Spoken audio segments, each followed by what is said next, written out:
नमस्कार दोस्तों, जय माता दी। मैं आचार्य वसुधा आप सभी के लिए लेकर आई हूँ आज मकर राशि के जातकों के लिए कैसा रहने वाला है अप्रैल का ये महीना, क्या क्या रहेंगे विशेष परिवर्तन, आइए इसकी चर्चा करेंगे। लेकिन उससे पहले आपसे अनुरोध करूंगी कि यदि आपने अब तक चैनल को सब्सक्राइब नहीं किया है तो प्लीज सब्सक्राइब कर दीजिए, साथ ही साथ बेल आइकन को जरूर दबा दीजिए ताकि आने वाले सभी वीडियो आपको समय से मिल सके। तो चलिए, अगर हम बात करें मकर लगन वाले जातकों की, तो इस माह की शुरुआत में आपकी लगन राशि से चंद्रमा का गोचर माह की शुरुआत में रहेगा कुंडली के 12वें भाव में, जिसे हम हॉस्पिटल का भाव भी बोलते हैं। तो यहाँ पर चंद्रमा का होने की वजह से अनिद्रा की स्थिति हो सकती है। आप लोग इस समय में थोड़ा सा मानसिक चिंताओं से परेशान होंगे, लेकिन वो मानसिक चिंताएं कैसी रहेंगी? बेवजह की चिंताएं रहेंगी। जो कुछ नहीं है उसे भी एज्यूम करके आप टेंशन में पड़ सकते हैं। खासतौर से जिन लोगों को डिप्रेशन की प्रॉब्लम है उनको अपना थोड़ा सा ध्यान इस समय में रखने की आवश्यकता है। मून की रेमेडीज आपके लिए बहुत ही बेटर रहेंगी। इस टाइम पीरियड के दौरान आप ओम नमः शिवाय का जाप कर सकते हैं, या फिर आप फुल मून नाइट के अंदर मून की एनर्जी को भी ले सकते हैं। अब बात कर लेते हैं आपके परिवार के बारे में। तो अगर हम परिवार की बात करें, आपके कुटुंब की बात करें, तो यहाँ पर शनि धन के भाव में, परिवार के भाव में खुद विराजमान है अपनी ही राशि में, लेकिन साथ में मंगल का जो ये योग बना हुआ है आपकी वाणी के भाव में, यहाँ मंगल का बैठना आपके कुटुंब में छोटी मोटी परेशानियां पैदा कर सकता है। भाई के साथ थोड़े मतभेद इस समय में आपके बन सकते हैं, तो उनकी तरफ सतर्कता रखने की आवश्यकता है। अब बात करते हैं कुंडली के तीसरे भाव की, जिसे हम सहज भाव भी बोलते हैं और यात्राओं का भाव भी बोलते हैं। यहाँ पर सूर्य, बुध, सूर्य, शुक्र और राहु की युति बनी हुई है। अगर देखा जाए तो राहु के साथ में सूर्यदेव का ये ग्रहण योग तीसरे घर के अंदर बना हुआ है। बेवजह की यात्राएं इस समय कराएगा। इन यात्राओं में आपका सामान खोने की भी आशंकाएं बनती हैं, तो उसके आपको बहुत ज्यादा सावधानी बरतनी पड़ेगी। शुक्र का यहाँ उच्च राशि का होकर आपके तीसरे भाव में बैठना कहीं ना कहीं आप लोगों को प्रॉफिटेबल तब रहेगा जैसे ही सूर्य यहाँ से राशि परिवर्तन करेंगे।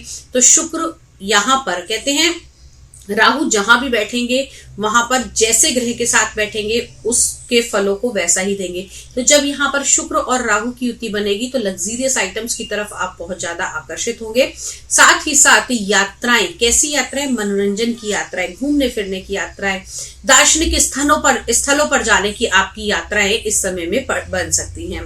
चतुर्थ भाव में बुध और गुरु का गोचर आपके लिए बहुत ही शुभ रहने वाला है। जिन लोगों का पूजा पाठ का काम है, स्टडी का काम है, ज्ञान का काम है, कंसल्टेशन का काम है, वाणी का काम है, कला के क्षेत्र में, कपड़े के बिजनेस में है, आप लोगों को बहुत ज्यादा फायदा होने वाला है। साथ ही साथ अगर हम कहें कि ये जनता के भाव में गुरु और बुध का बैठना, अगर आप राजनीतिक क्षेत्र में भी हैं तो भी ये गुरु और बुध की युति आपको एक ऐसा प्रवक्ता बनाएगी कि लोग आपसे आकर्षित होंगे और आपकी बातों को मानेंगे भी। सोशल मीडिया से जुड़े हुए लोगों के लिए भी ये माह सर्वोत्तम रहेगा। अब बात कर लेते हैं आपकी संतान भाव के बारे में, यानी कि कुंडली के पंचम भाव की अगर हम बात करें तो पंचम भाव के स्वामी शुक्रदेव अभी उच्च के होकर चल रहे हैं, लेकिन तीसरे भाव में चल रहे हैं। तो थोड़ा सा आपको सावधानी बरतनी चाहिए। बच्चों को कहिएगा कि दोस्ती उतनी ही रखें जितनी आवश्यक हो।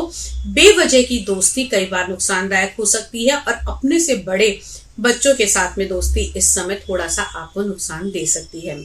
इस समय में मंगल की चौथी दृष्टि भी संतान के भाव पर पड़ रही है, तो थोड़ा सा आपकी संतान को जिद्दी अवश्य बनाएगा इस समय में मंगल। तो उसके लिए आप लोगों को शुक्र के मंत्रों के जाप के साथ साथ अपने बच्चे को ओपल भी पहनाना चाहिए। अब बात कर लेते हैं आपके प्रेम संबंधों की। तो प्रेम संबंध आपके इस माह में अच्छे रहने वाले हैं। खास तौर से 24 अप्रैल तक आप लोगों के रिलेशनशिप जो है वो ज्यादा बेटर रहेंगे। उसके बाद में शुक्रदेव राशि परिवर्तन करेंगे। 24 अप्रैल के बाद में आप लोगों के परिवार में ये सारी बातें खुलकर सामने आ सकती हैं और परिवार के लोगों के सामने आप इन बातों को कर सकते हैं। अब बात करते हैं आपके दाम्पत्य जीवन के बारे में। तो दाम्पत्य जीवन में आ रही समस्याओं का समाधान होगा। ये आने वाला महीना आपके लाइफ पार्टनर के लिए बहुत अच्छा रहेगा। लाइफ पार्टनर की जो हेल्थ खराब चल रही थी उसमें थोड़ा रिलीफ मिलता हुआ दिखाई देगा। अब बात करते हैं आपके व्यवसाय, आपकी जॉब और आपके कारोबार के बारे में। तो दोस्तों, अगर हम देखें तो इस माह में आपके व्यवसाय को लेकर बहुत ज्यादा परेशानियां नहीं आएंगी। छोटे मोटे इन्वेस्टमेंट आपको करने पड़ेंगे, लेकिन ये इन्वेस्टमेंट आप उतने ही कीजिएगा कि जितनी आपको आने वाले समय में अपने काम से उम्मीदें हो, क्योंकि बहुत बड़ा लार्ज स्केल पर इन्वेस्टमेंट करना आपके लिए इस समय में लाभकारी नहीं रहेगा। 24 तारीख के बाद में अगर आप ऐसा कुछ करते हैं तो ज्यादा आपके लिए फ्रूटफुल होगा, क्योंकि यहाँ पर शुक्र बैठकर अपने ही घर को दृष्टि देंगे, तो थोड़े से काम में बढ़ोतरी होने की संभावनाएं होंगी।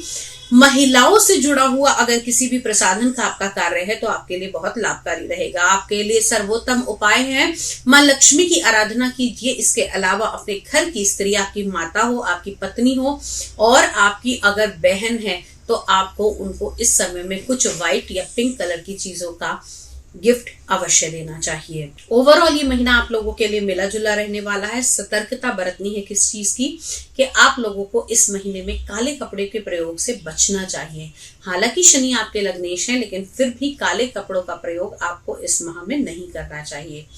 और दूसरी चीज, इस माह में घर से निकलते समय अगर आप जब भी घर से निकलते हैं तब आप शुक्र के मंत्रों का जाप अगर करके निकलेंगे या फिर मां लक्ष्मी की आराधना करके घर से लाल रंग का फूल अपने पर्स में डालकर निकलते हैं तो आपके लिए बहुत ही शुभ रहने वाला है। इससे आपकी भाग्य उन्नति तो होगी ही होगी, साथ ही साथ अगर हम ये कहें कि इससे आपको लाभ होगा आपकी फाइनेंशियली चीजों में, तो आप इसमें कोई दो राय नहीं है। आज के वीडियो में इतना ही। अगले वीडियो में फिर से मुलाकात करती हूँ, तब तक के लिए जय मां भगवती।